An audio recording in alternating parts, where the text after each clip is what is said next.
বছরের শুরুতেই গুলিতে ঝাঁঝরা তৃণমূল নেতা। এই ঘটনায় 3 জনকে গ্রেফতার করেছে পুলিশ। তৃণমূল নেতা খুনে অন্যতম চক্রী রোহনের খোঁজ চালাচ্ছে এবার পুলিশ। আবার অন্যদিকে নিহত তৃণমূল নেতার স্ত্রী তিনি অভিযোগ করছেন যেভাবে খুনের ঘটনা ঘটেছে তাতে অনেকের মাথা অনেক দিন ধরে কাজ করে থাকতে পারে। ফলে এখন প্রশ্ন হচ্ছে, এই যে 3 জনকে পুলিশ নিজেদের হেফাজতে পেল, তদন্ত কত দূরে গিয়েছে? আমাদের প্রতিনিধি অনির্বাণ বিশ্বাস আরো বিস্তারিত এই নিয়ে বলতে পারবেন। অনির্বাণ। দেখো শুভজিৎ, একদমই তাই। তুমি জানো যে দুলাল সরকার খুনে ইতিমধ্যে কিন্তু 3 জনকে গ্রেপ্তার করেছে মালদা জেলা পুলিশ। তার মধ্যে মোহাম্মদ শামী রয়েছেন, আব্দুল গনি রয়েছেন এবং ইংলিশ বাজারেরই কিন্তু এক বাসিন্দা রয়েছেন টিঙ্কু ঘোষ।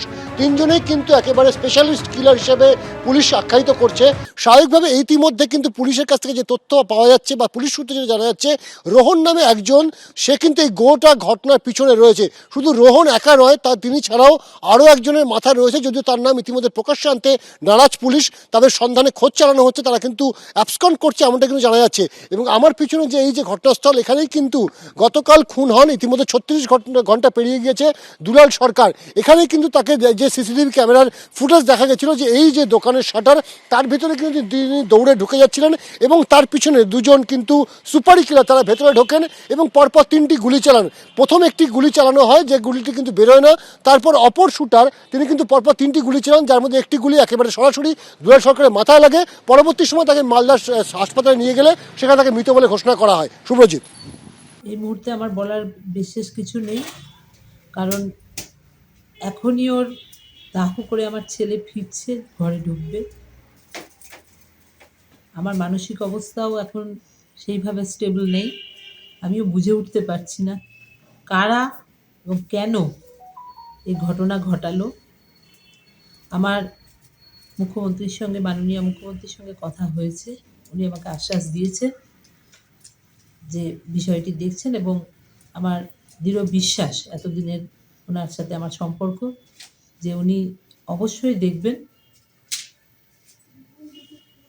আর আমি আশা করি যে আমার স্বামী আজকে এইভাবে গেল, তার বিচার আমি সঠিক পাবো। কিছু হয়তো আমাদের উচ্চতর নেতৃত্বের কাছে পৌঁছয় কি পৌঁছয় না জানি না, তো এটা এই মুহূর্তে বলার কথা নয়। এই বিষয়ে আমি বলবো না। আমাদের যা কথা আমরা নিশ্চয়ই সেটা আমার দলের কাছে, দলের সাথে কথা হবে।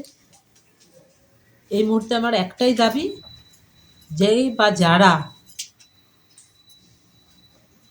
করেছে এই ঘটনা, তার সঠিক তাদেরকে চিহ্নিত করা হোক এবং তাদের শাস্তি যথাযথ ব্যবস্থা করা হোক। বাবলার মতো একটা জনপ্রিয় নেতা দিনের বেলায়, এটা কি নিছকই সাধারণ ঘটনা মনে করছেন? এটা কখনোই সাধারণ ঘটনা হতে পারে না, কারণ যেভাবে তার উপরে গুলি চালানো হয়েছে সেটা শুধুমাত্র একটা সাধারণ ঘটনা হতে পারে না। এটা অনেক দিনের, অনেক জনের মাথা থেকে প্রসূত বিষয়টি আমি মনে করছি।